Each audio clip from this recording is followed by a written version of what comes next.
Às vezes nós imaginamos que a história ela é uma sequência linear de acontecimentos, mas a nossa própria história e outras histórias mostram que não é tão linear assim. Às vezes é bastante cíclico. Algumas coisas que já aconteceram, elas voltam a acontecer, né? É verdade que cada época, cada momento, cada fato, mesmo que ele repita em natureza, mas é um novo momento, uma nova percepção. No caso da jornada de Davi, isso acontece, e o trecho de hoje é bem isso. O que você vai ver é que Davi, ele obtém vitória, Saul, ele fica enciumado, uma ameaça paira sobre Davi e uma intervenção acontece para livrar Davi dessa ameaça. Essa é a história, esse é o trecho que a gente vai ler em 1 Samuel capítulo 19, versículos 8 a 17, que fala assim: tornou a haver guerra, e quando Davi pelejou contra os filisteus e os feriu com grande derrota, e fugiram diante dele, o espírito maligno da parte do Senhor tornou sobre Saul. Estava este assentado em sua casa e tinha na mão a sua lança, enquanto Davi dedilhava o seu instrumento músico. Procurou Saul encravar a Davi na parede, porém ele se desviou do seu golpe, indo a lança ferir a parede. Então fugiu Davi e escapou. Porém Saul, naquela mesma noite, mandou mensageiros à casa de Davi que o vigiassem, para ele o matar pela manhã. Disto soube Davi por Mical, sua mulher, que lhe disse: se não salvares a tua vida esta noite, amanhã serás morto. Então Mical desceu Davi por uma janela e ele se foi, fugiu, escapou. Mical tomou um ídolo do lar e o deitou na cama e pôs-lhe à cabeça um tecido de pelos de cabra e o cobriu com um manto. Tendo Saul enviado mensageiros que trouxessem Davi, ela disse: está doente. Então Saul mandou mensageiros que vissem Davi, ordenando-lhes: trazei-mo mesmo na cama, para que o mate. Vindo, pois, os mensageiros, eis que estava na cama o ídolo do lar e o tecido de pelos de cabra ao redor de sua cabeça. Então disse Saul a Mical: por que assim me enganaste e deixaste escapar o meu inimigo? Respondeu-lhe Mical: porque ele me disse: deixa-me ir, senão eu te mato. Essa é a parte da jornada de Davi, na qual a gente vai também trabalhar a questão do autoconhecimento. Veja só, o que nós temos aqui não é somente a ameaça sobre um homem, é a ameaça sobre uma família, sobre um núcleo familiar, porque se Saul consegue cumprir e completar aquilo que ele tensionou, então a unidade familiar, o núcleo familiar de Mical e de Davi teria se extinguido. Nós devemos atentar para as ameaças sobre o núcleo familiar. Mical percebeu que a atitude do seu pai era uma atitude que colocava em risco a sua família, o seu núcleo familiar, e por isso ela faz alguma coisa. As nossas famílias, elas sofrem constantes ataques, e eu queria especificar um tipo de ataque aqui. Quando a gente fala do ataque que a família sofre, nós pensamos nos conceitos da sociedade, né? Conceitos que desprezam a família, ou que falam em separação, estimulam separação. Nós pensamos no ataque maligno sobre a família, mas eu gostaria de pensar não num ataque que vem de fora da família, mas um ataque que vem de dentro da família, um ataque que vem da família estendida para a família nuclear. Quando em Gênesis 2 fala sobre família, diz: deixará o homem pai e mãe, unir-se à sua mulher, e os dois se tornarão uma só carne. Ou seja, o homem fazia parte de uma família, de um núcleo familiar. O homem rompe com este núcleo familiar e ele cria um novo núcleo familiar. Ele, quando deixa pai e mãe, ele não deixa as relações de família estendida, ele não deixa o papel de honrar pai e mãe, de cuidar, ele não deixa nada disso, mas ele rompe com o núcleo familiar e ele cria um novo núcleo familiar. E não poucas vezes essa família, que agora é família estendida, que era a família nuclear, se torna uma ameaça para a nova família, para essa família nuclear. É preciso uma constante vigilância para que a família, para que o núcleo familiar não seja prejudicado, não seja rompido. Eu lembro no meu terceiro ministério, logo no começo do meu terceiro ministério, um homem me procurou e disse: eu e minha esposa estamos por nos separar, porque a minha mãe não consegue lidar com essa questão. Nós moramos nos fundos da casa da minha mãe, numa edícula, e a minha mãe não consegue entender que eu sou uma outra família. Ela não consegue. Então a mãe dele, que era a família estendida, estava colocando em ameaça a família nuclear. Mas olha como Deus é bom. Naquele tempo as casas pernambucanas, lá em Birigui eu morava, as casas pernambucanas fizeram essas promoções, né? Você compra, depois coloca aqui o seu ticket, aí você vai ganhar, e era um Gol que estava sendo sorteado, né? E ele ganhou aquele Gol, ele foi sorteado. E aí quando ele ganhou aquele Gol, ele pegou um terreninho que ele tinha, vendeu o Gol, com o dinheiro do Gol ele construiu uma casinha, e aí ele foi embora morar com a esposa dele na casinha, e a família dele foi salva. Então a Casas Pernambucanas salvou a vida daquele irmão, daquele homem. É uma ilustração de uma família estendida que, por não saber reconhecer, entender e respeitar, né, e até estimular uma família nuclear, começa a interferir e causar problema. Nós somos assim também, nós vivemos esse tipo de ataque. Por causa disso é que nós precisamos fortalecer os laços da família nuclear. Mical, ela criou uma estratégia para proteger a sua família. Quando Mical viu que os homens estavam vigiando a casa para entregar o seu marido ao seu pai, ela então ajudou Davi a escapar pela janela, escapar pelos fundos, né? Ela colocou então umas almofadas na cama, colocou pelos de cabra como se fosse a cabeça e o cabelo de Davi, cobriu ele e deixou lá. Quando os homens vieram, ela disse: olha, ele está doente, ele está doente. E aí quando o seu pai fala: não, vai lá, pega Davi na cama mesmo, traz, porque eu vou matá-lo. Eles perceberam que ele não estava lá, que ele tinha fugido, né? Essa foi a estratégia que Mical usou para proteger a sua família. As nossas famílias nucleares precisam de estratégias de prevenção. É preciso que maridos e esposas, é preciso que o casal, que é o começo da família nuclear, tome medidas específicas para proteger a sua família nuclear. É preciso.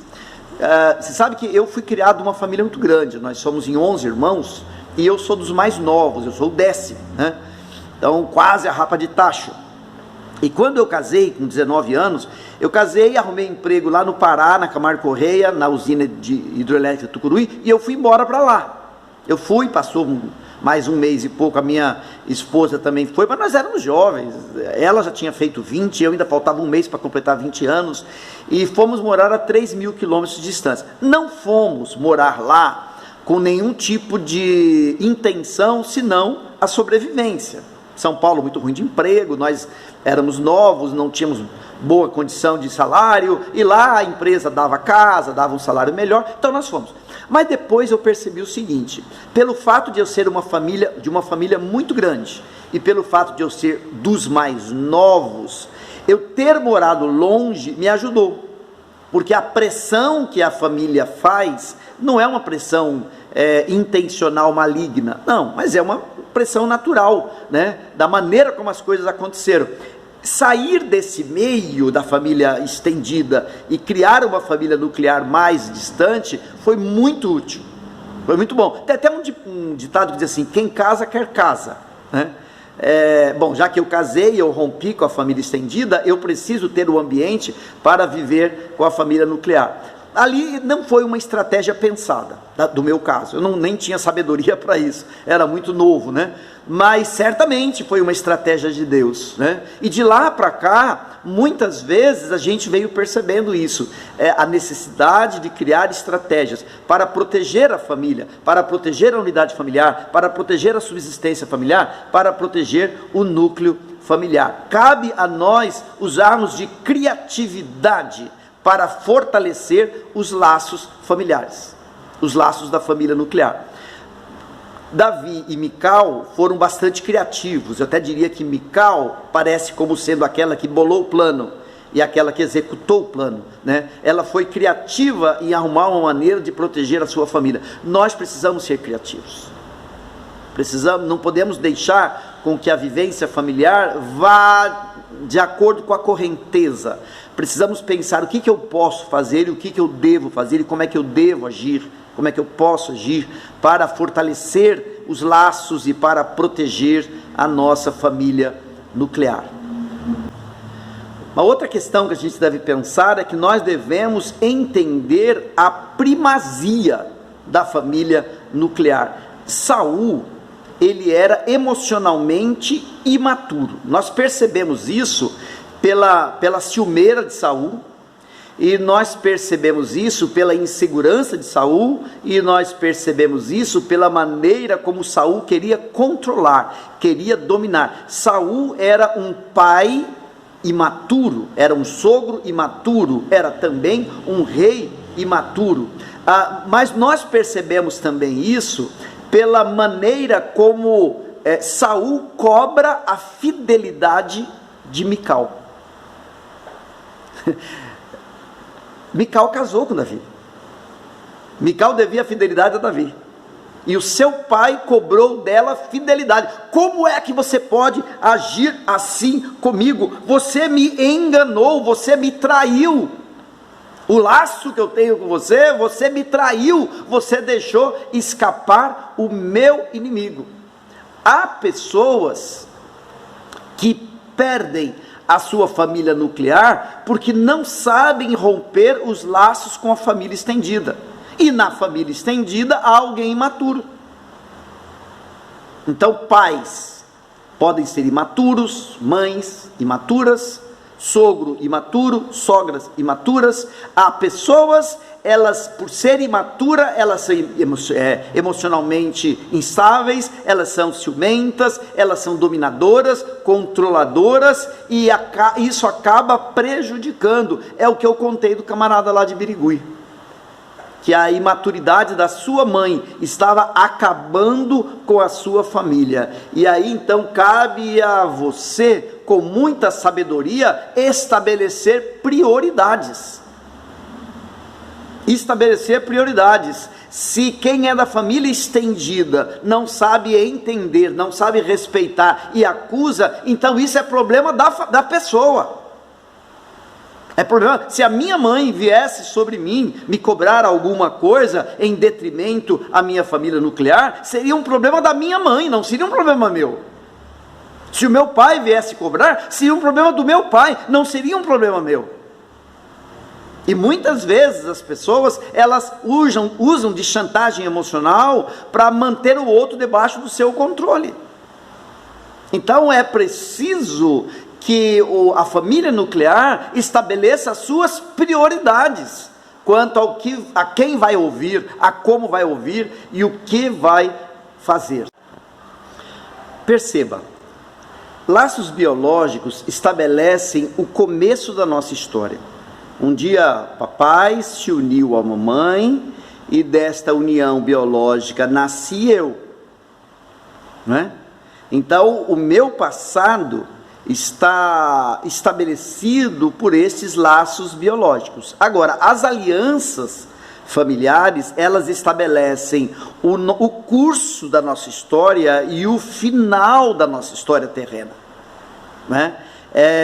O começo está ligado aos laços familiares. O começo de Mical estava ligado ao seu pai e à sua mãe, apesar que a Bíblia não cita quem era a mãe de Mical, né? O pai era Saul, mas o curso da história de Mical vai ser estabelecido a partir dessa aliança, desse núcleo familiar que ela estabelece com Davi. Laços de sangue te ligam ao passado, alianças familiares te ligam ao futuro. Meu pai faleceu há 45 anos, minha mãe faleceu há 25 anos, então o meu laço com os meus genitores se romperam há 25 anos atrás. Então já há 25 anos que eu vivo sem esses laços, né? E muito mais ainda viverei com os laços do núcleo familiar específico. E olha, interessante, né, que quando eu casei, eu me tornei com Cristina um núcleo familiar. Desse núcleo, rompi com pai e mãe. Desse núcleo familiar vieram 3 filhos, 2 filhos e uma filha. Esses 3 filhos já constituíram os seus núcleos familiares. Então eles também já não fazem mais parte do núcleo familiar. Hoje o núcleo familiar sou eu e ela. Os meus filhos e noras e netos, assim como os meus irmãos, fazem parte da chamada família estendida. Então nós precisamos perceber isso e fortalecer a família nuclear e não permitir que a família estendida ela se torne uma ameaça sobre a família nuclear. Isso é o que nós refletimos nesse trecho da jornada com Davi, nessa estrada do autoconhecimento. Como é que estamos lidando com essas duas questões? Peça a Deus sabedoria. Foi Deus quem inspirou aquilo que foi dito lá em Gênesis, capítulo 2, versículo 24, deixará o homem, pai e mãe, unir-se à sua mulher, e os dois se tornarão uma só carne. Ele também que pela boca de pela boca de Jesus, fala em Mateus 19, portanto que Deus ajuntou, não separe o homem. Então Deus sabe muito bem como lidar com essas questões. Peça a Ele sabedoria, e eu oro agora, né, dizendo, Senhor, dá sabedoria para cada um de nós, vivermos as prioridades, em cima daquilo que de verdade tem prioridade. Oramos assim em nome de Jesus. Amém.